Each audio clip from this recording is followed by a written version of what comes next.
Have you ever tried to run a really long HDMI cable? Fishing it through a ceiling for a projector or maybe just all the way across a big room? Oh, yeah. You get it all hooked up, you hit the power button, and And you get nothing. Or worse, you get that flickering, that digital snow. It's the worst. it really is. And honestly, it's usually not even your fault. It's just Possibly. physics.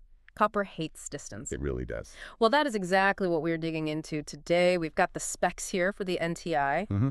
Let's see, HD4K18GB-FO-20M-MM. Wow, that's a catchy name. Totally rolls off the tongue. But it's a 20 meters, about 65 feet active optical HDMI cable. Okay.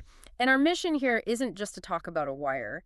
It's to figure out how this active optical tech basically cheats the physics that makes a standard cable fail. Right, because the core problem is just signal degradation. I mean, standard copper is great for short hops, a few feet, no problem. Sure. But once you start pushing massive amounts of data, like real 4K video, over 20 or 30 feet, that electrical resistance just eats the signal. It's called attenuation.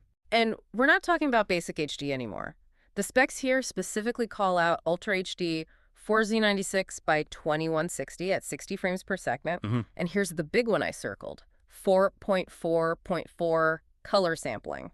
Oh, that is a huge detail. 4.4.4 means the signal isn't compressing the color data at all. It's sending the full, uncompressed chroma information for every single pixel. Which is just a ton of bandwidth. It's massive. Yeah. And trying to push that much data through 65 feet of copper is like trying to push a milkshake through a coffee stir. Yeah. You just lose integrity. Right. But this NTI cable, it claims zero signal loss. And that's because it's a hybrid cable. I was looking at the schematic for that. It's pretty interesting. It's not pure fiber. No, it's a mix. It's got 4 fiber optic cores that handle just the high-speed video, but then it keeps 7 copper conductors for all the other low bandwidth stuff. And that combination is so smart. By moving the video over to fiber, I mean, you're using pulses of light instead of electricity. You solve 2 huge problems. Okay, what are they?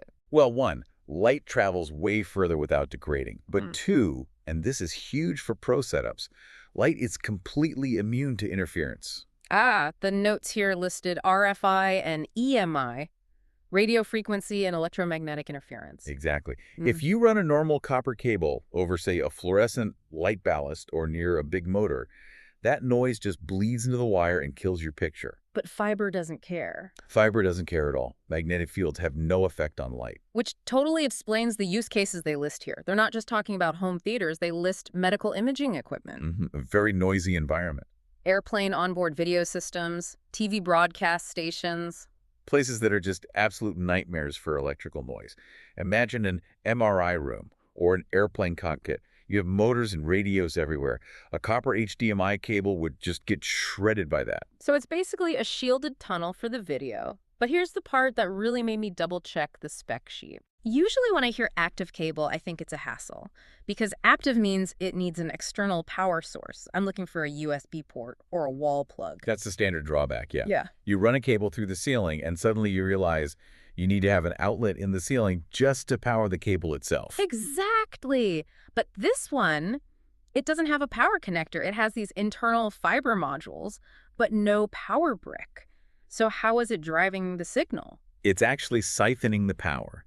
It's so efficient that it draws the plus 5 volts it needs directly from pin 18 on the HDMI port of your source device. Pin 18, really? Pin 18. As long as your source, like your Blu-ray player or PC, can output 500 milliamps, which most modern gear can, the cable just uses that little bit of electricity. Wow. It powers the converter that turns the video into light, shoots at 65 feet, and then converts it back. That is such an elegant hack. It saves you from having to call an electrician just to run a video cable. It really is. And physically looking at it, it's tiny. The specs say it's only 4.5 millimeters thick. Which is nothing. And the bend radius is 48 millimeters.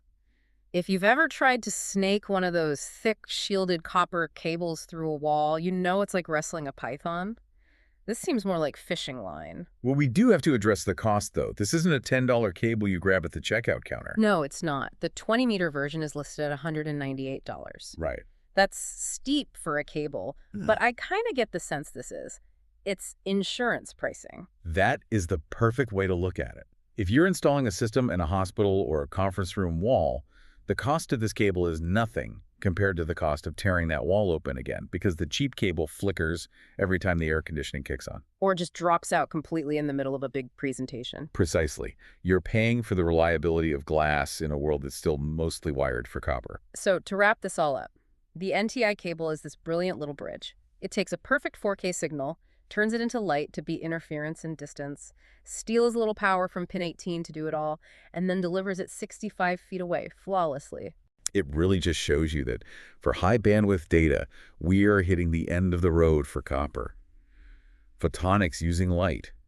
It's the only way forward. It does leave you with a lingering question, though. I mean, if we need fiber optics just to get 4K video across a single room reliably today, what happens in 5 years? When 8K or even 16K becomes the standard? Are we all going to have to rewire our homes with glass? I think that shift is a lot closer than anyone realizes.